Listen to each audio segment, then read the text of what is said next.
Hello friends, welcome to the lecture. Clinical protocols on COVID disease. So mild cases of COVID patients are presents with patients with uncomplicated upper respiratory tract infection and may have mild symptoms such as fever, cough, sore throat, nasal congestion, malaise and headache.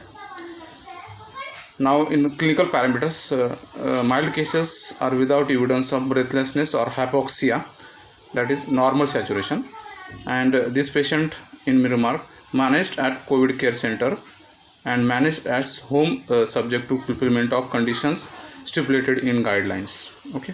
Now, moderate COVID cases are pneumonia with no signs of severe disease. Okay.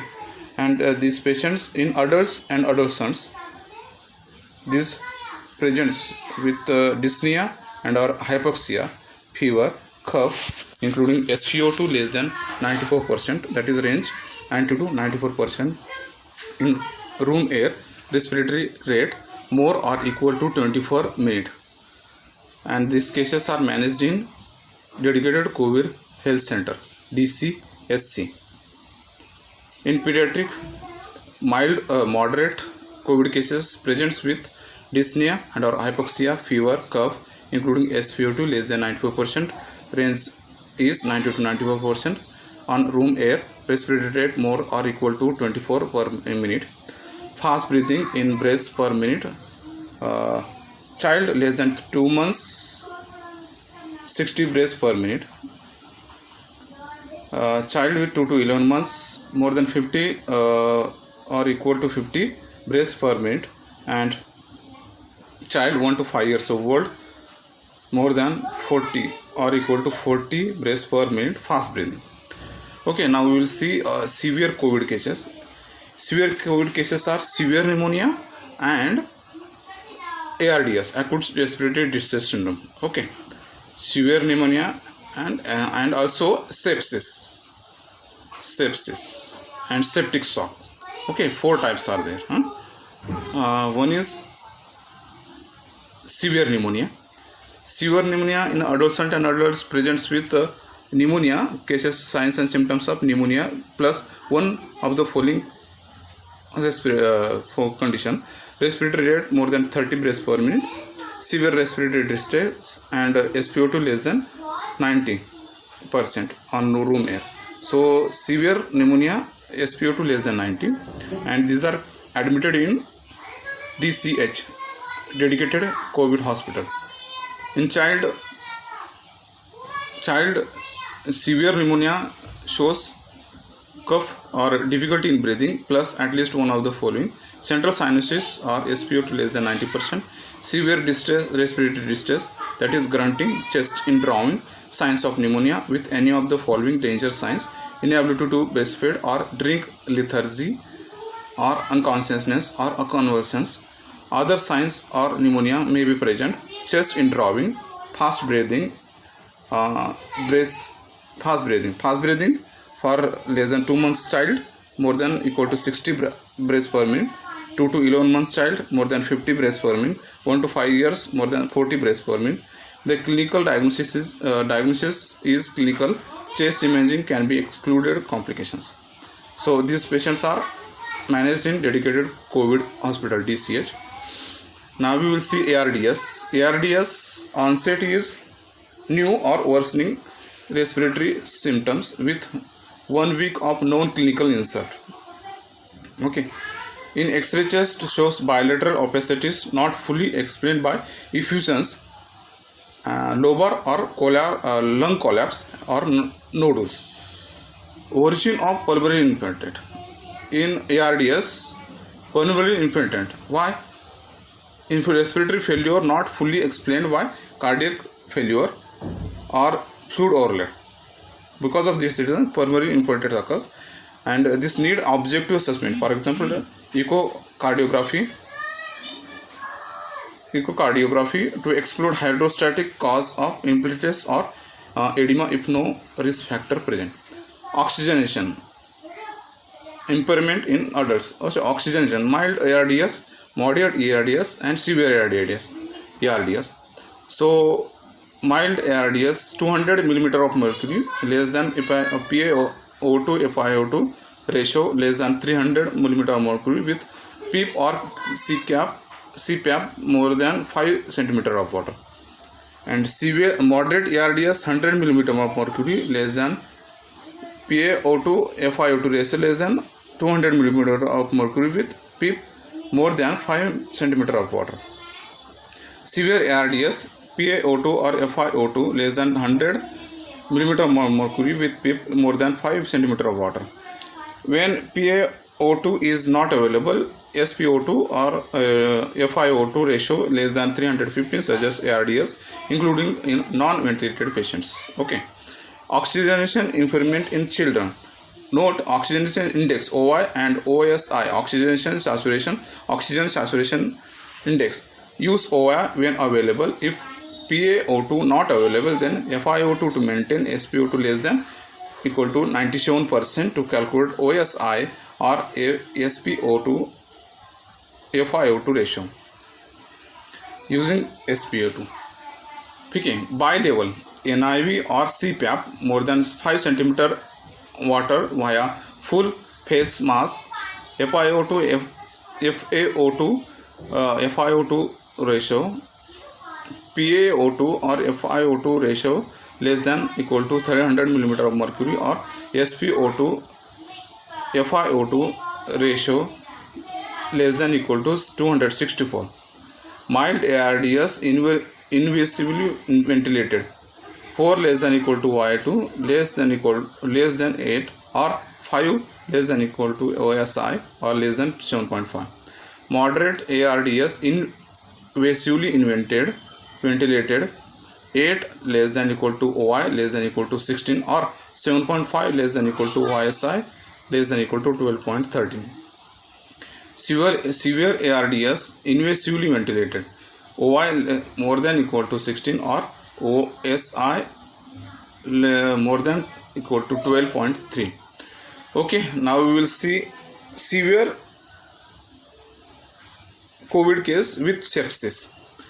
Severe COVID case with sepsis presents with life-threatening in adults, life-threatening organ dysfunction caused by dysregulated host response to suspected or proven infection. Signs of organ dysfunction include altered mental status, difficult or fast breathing, now low oxygen saturation, reduced urine output, fast heart breath, weak pulse, cold extremities or low blood pressure, skin mottling or laboratory evidence of coagulopathy, thrombocytopenia, acidosis, high lactate or hyperbilirubinemia. These are signs and symptoms of severe COVID patients with sepsis. In children, suspected or proven infection and more than or equal to 2 year age based systemic inflammatory response syndrome SIRS criteria for which one must be abnormal temperature or white blood cell count. Now severe COVID case with septic shock. Adults shows persistent hypotension despite volume resuscitation requiring vasopressors to maintain MAP more than equal to 65 millimeter of mercury and serum lactate level more than 2 millimole per liter.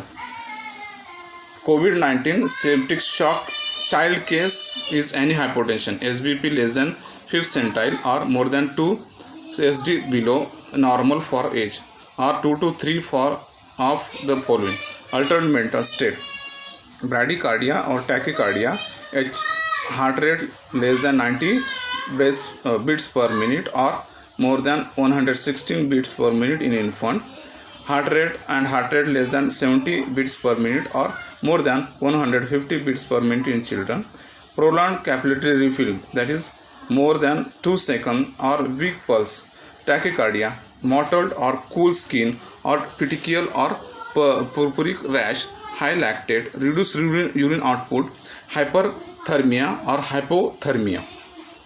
Okay, so guys, we are seeing mild case, moderate case, severe case with ARDS, severe case with sepsis, severe case with septic shock.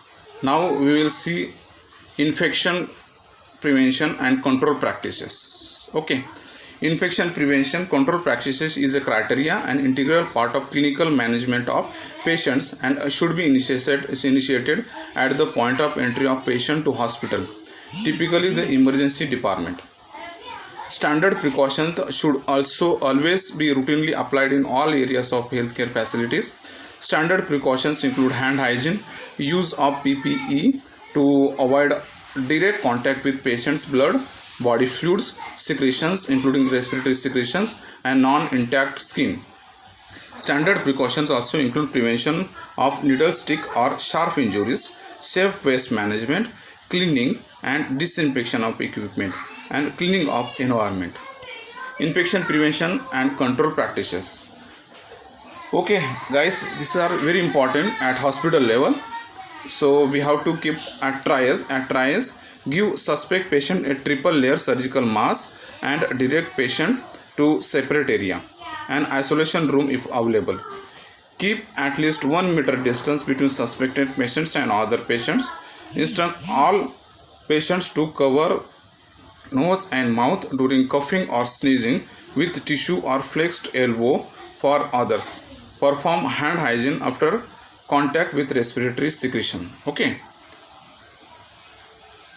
Apply standard precautions. So what standard precautions we have to apply? Apply standard precautions according to risk assessment for all patients at all times when providing any diagnostic and care services. Standard precautions include hand hygiene and use of personal protective equipment PPE when risk of abscesses or in contact with patient's blood, body fluids, secretions including respiratory secretions and non-intact skin. Now, standard precautions also include appropriate patient placement, prevention of needle stick or sharp injuries, safe waste management, cleaning and disinfection of equipments, and cleaning of the environment. Best practices for early safely managing healthcare waste should be followed. Okay, now apply droplet precautions. Now, what are droplet precautions? Droplet precautions prevent large droplet transmission of respiratory viruses. Use a triple layer surgical mask if working within 1 to 2 meters of the patient. Place patient in single room or group together those with same etiological diagnosis. If an etiological diagnosis is not possible, group patients with similar clinical diagnosis and based on epidemiological risk factors with a spatial separation when providing care in close contact with a patient with respiratory symptoms, for example coughing or sneezing.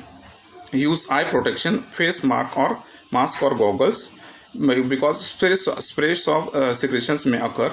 Limit patient movement within the institution and ensure that patients wear triple layer surgical mask when outside their room. Now apply contact precautions. Droplet and contact precautions prevent direct or indirect transmission from contact with contaminated surfaces or equipment. For example, contact with contaminated oxygen tubing or interfaces. Use PPE, triple layer surgical mask, eye protection, gloves and gowns when entering room and remove PPE when leaving. If possible, use either disposable or dedicated equipment, for example stethoscope, blood pressure cuffs and thermometers. If equipment needs to be shared among patients, clean and disinfect between each patient use. Ensure that healthcare workers refrain from touching their eyes, nose and mouth with potentially contaminated gloved or ungloved hands. Avoid contaminating environmental surfaces that are not directly related to patient care. For example, door handles and light switches. Ensure adequate room ventilation. Avoid movement of patients or transport. Perform hand hygiene. Okay. Now what we will see, what we will do for prevention. Apply airborne precautions when performing aerosol generating procedures. Ensure that healthcare worker performing aerosol generating procedure, for example open suctioning of respiratory tract, intubation, bronchoscopy, cardiopulmonary resuscitation, Use PPE including glove, long sleeve glove gowns, eye protection, and fit tested particulate respirator, that is N95. The scheduled fit test also not be confused with user seal check before each use. Whenever possible, use adequately ventilated single room when performing aerosol generating procedure, meaning negative pressure rooms with minimum of 12 air changes per hour or at least 160 liters per second per patient in facilities with natural ventilation. Avoid the presence of unnecessary individuals in the room. Care for the patient in the same type of room after mechanical ventilation commences. Okay, because of uncertainty around the potential for aerosolization, high flow nasal oxygen, HFNO, NIV, including bubble CPAP, should be used with airborne precautions until further evaluation of safety can be completed. There is insufficient evidence to classify nebulizer, therefore, therapy as an aerosol generating procedure that is associated with transmission of COVID-19. More research is needed. Now we will see laboratory diagnosis. The guidance on specimen collection, processing, transportation, including related biosafety procedures, is available at this website. Okay, mohwgovernment.in. Sample collection. Prepared sample is throat and nasal swab in viral transport media (VTM) and transported in cold chain. Alternative, nasopharyngeal swab BAL or endotracheal aspirate, which has to be mixed with the viral transport medium and transported in cold chain. General guidelines for sample collection: use appropriate PPE for specimen collection, droplet and contact precautions for URT fresh specimen, airborne precautions for LRT specimen, maintain proper infection control when collecting specimens, restricted entry to visitors or attendants during sample collection, complete the requisition form for each specimen submitted, proper disposal of all waste generated. Okay. Now respiratory specimen collection method. Lower respiratory tract, bronchoalveolar lavage BAL, tracheal aspirate and sputum. Collect 2 to 3 ml into a sterile, leak-proof, screw-cap sputum collection cup or sterile dry container. Now upper respiratory tract sample, nasopharyngeal swab and or oropharyngeal swab. Oropharyngeal swab, throat swab. Tilt patient's head back 70 degree, rub swab over both tonsillar pillars and posterior oropharynx and avoid touching the tongue, teeth and gums. Use only synthetic fiber swabs with plastic shaft. Do not use calcium alginate swabs or swabs with wooden shafts. Place swabs immediately into sterile tubes containing 2 to 3 ml of viral transport media. Now combined nasal and throat swab. Tilt patient head back 70 degrees while gently rotating the swab. Insert swab less than 1 inch into nostril until resistance is met at terminates. Rotate the swab several times against nasal wall and repeat in other nostril using the same swab. Place tip of the swab into sterile viral transport media tube and cut off the applicator stick. For throat swab, like a second dry polyester swab, insert into mouth and swab the posterior pharynx and tonsillar area. Avoid the tongue. Place the tip of the swab into the same tube and cut off the applicator tip. Now nasopharyngeal swab. Tilt the patient head back 70 degrees. Insert flexible swab through the nares parallel to the palate, not upward, until resistance is encountered or distance is equivalent to that from the ear to the nostril of the patient. Gently rub and roll the swab. Leave the swab in place for several seconds to absorb secretions before removing. Clinicians may also collect lower respiratory tract samples when they are readily available. For example, in mechanically ventilated patients, In hospital patients in dedicated COVID hospitals, severe cases with confirmed COVID-19 infection, repeat upper respiratory tract samples should be collected to demonstrate viral clearness. Recommended test: real-time or conventional RT-PCR test is recommended for diagnosis. SARS-CoV-2 antibody tests are not recommended for diagnosis of current infection with COVID-19. Dual infections with other respiratory infections, viral, bacterial, and fungal, have been found in COVID-19 patients.